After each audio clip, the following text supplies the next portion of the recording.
Do not play the Disco Elysium phone port. I'm going to tell you why so you don't have to.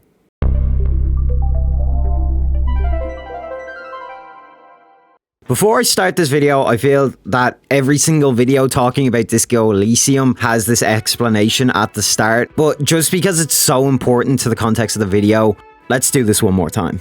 2019, Disco Elysium is released by Zoom, and it becomes an instant classic. However, behind the scenes, a hostile takeover of the company occurs, which leads to some of the most important figures not only being ousted from the company, but no longer having any rights towards the game that they made.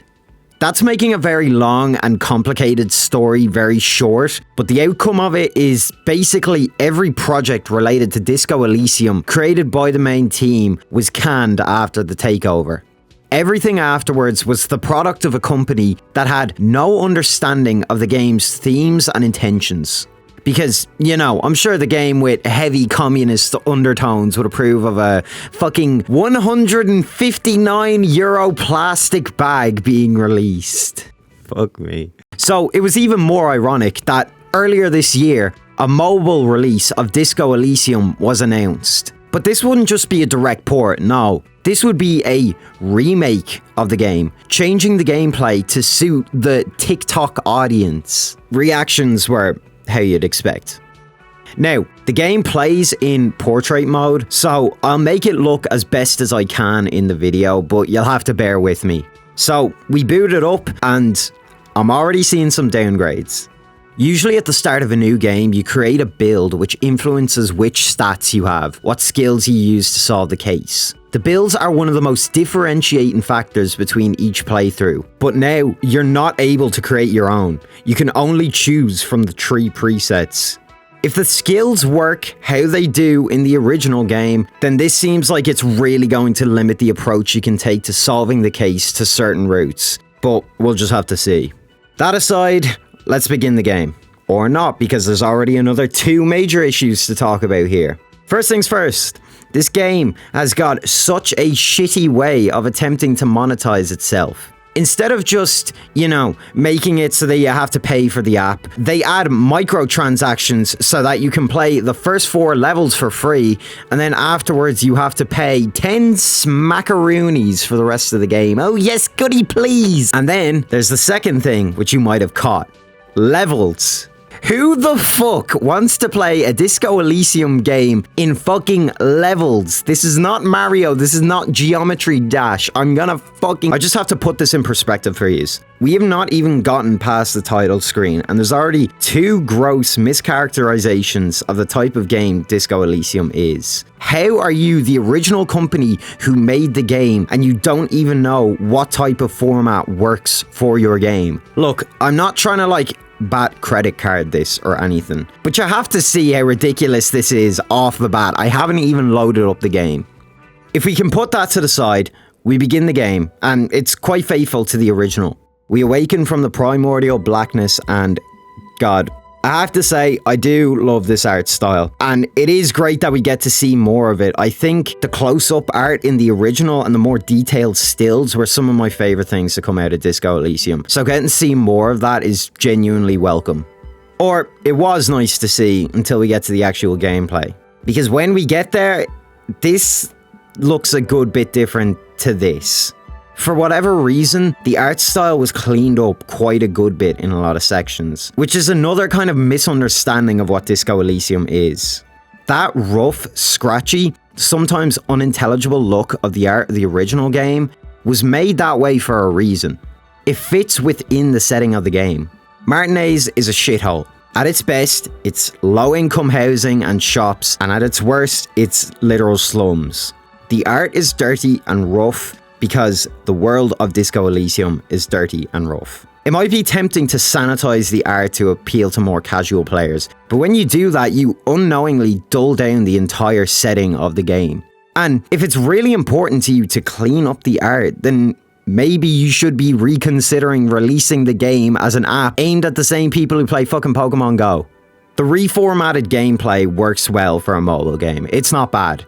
It kind of reminds me of Professor Layton, and they also got ported to phones, which worked really well. But what is bad is the user interface. It's not the layout itself that's bad, but holy shit, it just doesn't fucking work as it should. Most apps give you a bit of leeway between buttons because, you know, sometimes people fat thumb things and sometimes you just slightly misplace your finger. Most apps take this into account so that a button is slightly larger than it actually looks. But not here. You have got to be so fucking specific with your touch, because if you're even slightly off, you're going to end up choosing an option that you just didn't want. This might sound like a nitpick, or you might think I'm just shit at games, which I am, but it's not just once or twice, it genuinely happens constantly. And it's not just an issue with my phone, no other app or game does this, it's only this one. It's genuinely infuriating because you can just end up choosing dialogue options you would never usually take, and that can just steer the story in a different direction than you want it to go. There hasn't been any story changes from what I can tell you because, you know, that would take actual effort. The beginning plays out as usual. We wake up, we tell Garth to get bent, and then we meet Kim, and it's time to finally start off the investigation. When we leave the whirling in rags, the camera changes to an almost AR kind of camera where the angle matches that of your phone. I told you, it's Pokemon Go for finding corpses. I mean, this is just a gimmick. Nobody's going to be physically turning around so that they can look around in the game. There's nothing projected into real life, so there's genuinely no reason to use this kind of control method for it. Its inclusion kind of baffles me because this tech isn't like impressing anybody. For fuck's sake, Face Raiders for the 3DS did this in like, what, 2011? And that at least projected stuff into real life surroundings, so it at least had a purpose. The dialogue is mostly the same. I think they trimmed some stuff down, but genuinely it'd be really hard to tell if the dialogue is new or missing just due to the sheer amount of it in the original game. But for whatever reason, I could not find out how to fucking progress at all. I tried going to the body, I mean, the route is literally right there, but there's nothing to click on. I can't get into the bookshop, I can't even get back into the whirling in rags. After fumbling around for what felt like an hour and exhausting every dialogue option, I saw this. Ready to move on. Once this activated, I was able to act with Renee. Now, this seems fairly insignificant, but what this means is that you are locked onto a path that the game has chosen for you. Any autonomy you have is basically an illusion, and this is the nail in the coffin for me. I've said throughout the whole video that this app is just completely tone deaf to the themes and concepts and the ideas of the original, but this is a new low. The marketing for the original game was all about how there's 100 different ways to go about the investigation. What kind of cop are you? That's the whole gimmick of the original. It's one of the best things about the game. I saw things in my playthrough that none of my other friends saw because I made completely different choices to them, or I just got lucky or unlucky. At the same time, there were side plots that I just completely missed or saw a different side of, which creates so much more replayability. But by locking you into a set path, they've just completely gotten rid of the whole thing that makes Disco Elysium interesting. It turns from a personalized experience to a handheld walkthrough of a story. This isn't playing the game. You're getting the same experience as watching somebody do a playthrough of it. That's how I describe this whole situation. I genuinely believe that Disco Elysium, the original version, is a piece of literature. It's beautifully written and it goes into grueling depth to describe the world and its themes. But with this release, it's the equivalent of putting a SparkNotes version of the story on store shelves and selling it as the original. It's just borderline false advertising. And what I don't understand is, why couldn't they just port the game as it is to mobile devices? Seriously, there's more intensive games on phones nowadays. I feel like it would be 100% possible. Oh yeah, no, because that would take effort. I think this would possibly be an idea that's worth exploring if they just made something brand new from the ground up. The Disco Elysium world is incredibly in-depth as it is, and there's more to it, like the stuff in the Sacred and Terrible Air, that's just as good, but again, that would take effort.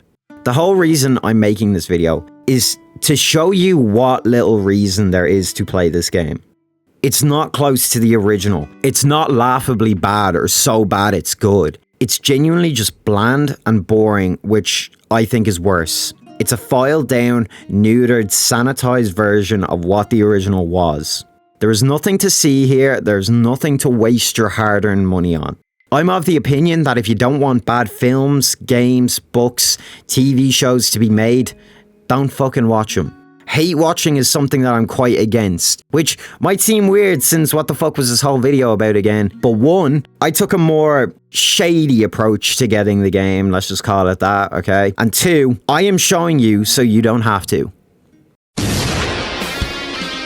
I'm showing you there's nothing laughably bad in here. It's just a set-in-stone version of Disco Elysium's story with toned-down art, annoying controls, and no autonomy. There's also just so many baffling decisions. One I haven't mentioned is the rework to the thought cabinet. In the original, to internalize a thought, you have to wait a set amount of in-game hours. In the app, it makes you wait real-life hours. You will be waiting 6 hours for the first thought to internalize. It's like they're adding features just because other apps have them, without realizing why those other apps have them. Normally, apps have these long waits to incentivize you to pay for microtransactions to speed up whatever process it's doing. But this game only has a payment fee for the levels, and some people have said that this is one of the last things that some of the staff of the original game worked on. But one, original staff could mean fucking anything, so that means nothing to me. And two, that still doesn't excuse it. A bad product is a bad product. It doesn't matter if it was made by the original team or by a parasitic company, the end result is the same. A wet sock of a port. Well, I think I've given this game more hours than it is worth, so we will wrap it up here. All I can say is, don't buy shitty products. And if you want more from Disco Elysium, what I'd do is I'd highly recommend reading The Sacred and Terrible Air by Robert Kurfitz. I think it's a great book. It's one of the best reads I've had in a while, and it takes place within the Disco Elysium universe. And, you know, because you're here, you can hit that subscribe button. I mean, look at that. I'm so close to 20k. Can you blame me for whoring myself out? And if you really love me, like the video and tell me why I'm right or why I'm wrong. Helps the video get out there to more people. And that's kind of what I hope to achieve. Hopefully, if enough people see this, they will realize there is no reason to play it and it will fall back into obscurity where it belongs.